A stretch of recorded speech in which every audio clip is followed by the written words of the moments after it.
Antes de Sumeria, antes de Egipto, hubo una civilización que dominó las leyes del cuerpo, de la energía y de la materia. La Matrix la llama mito.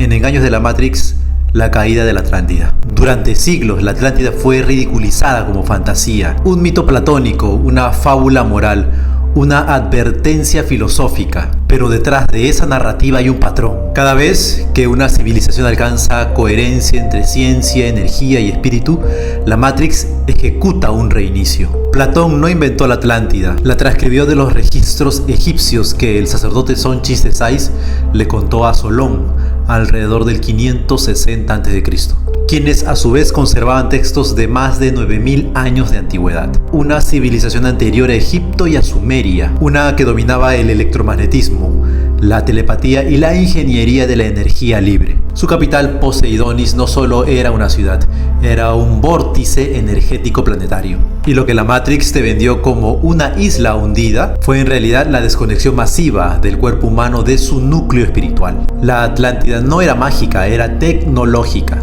Su ciencia estaba basada en el cuarzo, en el sonido y en la geometría sagrada. Sus cristales no eran decorativos, eran condensadores de energía, equivalentes a centrales cuánticas. Los atlantes no rezaban, resonaban. Sus templos estaban alineados con el eje magnético de la Tierra. Y sus ciudades eran fractales del cuerpo humano: corazón, cerebro, columna.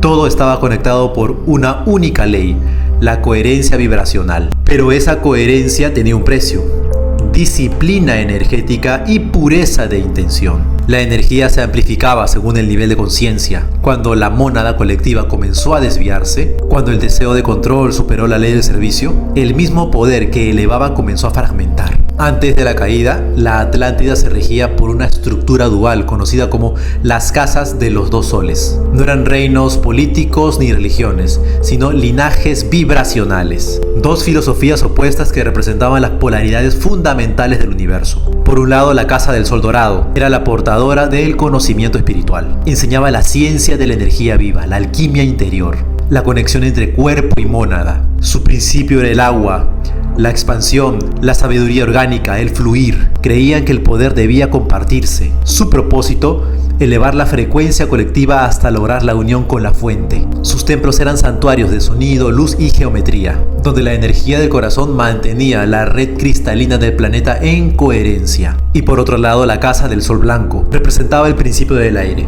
La estructura, la ley, la estrategia. Defendía que el conocimiento debía ser reservado para los iniciados, pues en manos del pueblo podía corromperse. Su poder se basaba en la lógica, la jerarquía y el orden. Eran guardianes del equilibrio, pero su visión del equilibrio se fue volviendo rígida. Por siglos, ambas casas coexistieron, equilibrando inspiración y estructura, emoción y razón. Pero el desequilibrio comenzó cuando la Casa del Sol Blanco, influenciada por la energía de Enlil, intentó reemplazar la sabiduría orgánica por tecnología de control vibracional. Lo que antes era una alianza de propósito se convirtió en una lucha de frecuencia. Esa fractura en el liderazgo atlante fue la primera grieta en la red de coherencia planetaria. Y cuando una civilización basada en resonancia pierde la armonía entre sus soles, la oscuridad encuentra la puerta de entrada. El resultado: un colapso vibracional masivo. La Matrix dice que la Atlántida cayó por un cataclismo natural, pero la verdad es que el cataclismo fue el síntoma, no la causa. La causa real fue una pérdida masiva de coherencia vibracional. La guerra entre las casas alteró la frecuencia colectiva, hasta romper la resonancia que sostenía el campo cristalino del planeta. Esa fisura energética permitió la intervención de la facción de Enlil, que aprovechó el descenso de vibración para ejecutar un reinicio cuántico. Un colapso magnético global que desalineó el eje de la Tierra, hundió los templos y borró gran parte de la memoria genética humana. El reinicio no fue solo físico, fue mental y espiritual. La red cristalina que conectaba a cada ser humano con su mónada fue parcialmente sellada. Así comenzó la era del olvido, donde el hombre quedó desconectado de su fuente y dependiente de estructuras externas para entender la realidad. En otras palabras, la caída de la Atlántida fue el último momento en que la humanidad operó con soberanía energética total. Desde entonces el control se volvió sutil, psicológico y emocional. La Matrix no necesitó cadenas visibles, solo una frecuencia más baja. Ese fue el verdadero hundimiento de la Atlántida, el momento en que el humano dejó de ser creador y comenzó a ser consumidor. Después del colapso, las pocas colonias sobrevivientes migraron. De ellas nacieron los linajes de Egipto, los mayas, los celtas y los Vedas. Pero el conocimiento fue fragmentado. Donde antes había energía libre, ahora hubo templos cerrados. Donde antes había resonancia, ahora hubo jerarquía. Los sacerdotes heredaron la geometría, pero no la intención. Y el cuerpo humano, ese templo perfecto de la mónada, fue degradado a carne y hueso sin propósito divino. La nueva Matrix se edificó sobre ese trauma. El trauma de haber perdido el cuerpo como vehículo de ascensión. Así nació la programación del pecado original, el miedo al deseo y la culpa del cuerpo. Y con ello, el Arcón selló su victoria.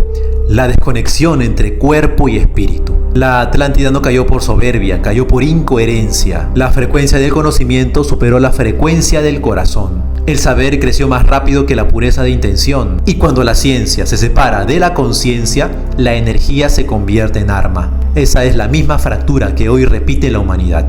Tecnología sin alma, información sin sabiduría, abundancia sin propósito.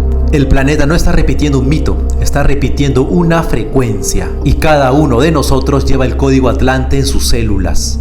Cuando dudas, cuando postergas tu propósito, cuando eliges la comodidad sobre la coherencia, estás hundiendo tu propia Atlántida interior. La caída de la Atlántida no fue el fin, fue la semilla del nuevo inicio. El alma humana eligió volver a la materia para rehacer el puente que se quebró. Cada acto de disciplina física, cada respiración consciente, cada retención energética es un ladrillo más en la reconstrucción del templo interior. La Matrix aún repite el mantra: el cuerpo y el espíritu están separados. Pero tú que recuerdas sabes que eso es falso. El cuerpo es la antena, la energía sexual es el cristal y la coherencia es el canal. La Atlántida caerá una y otra vez, hasta que el ser humano recuerde que no se asciende escapando del cuerpo, sino habitándolo con impecabilidad. La Atlántida cayó por olvidar su ley interna. Tú no tienes que repetir el ciclo. Recupera tu coherencia y ancla tu poder con la guía ritualizada anclada en mi perfil. Esto va por los que están despertando.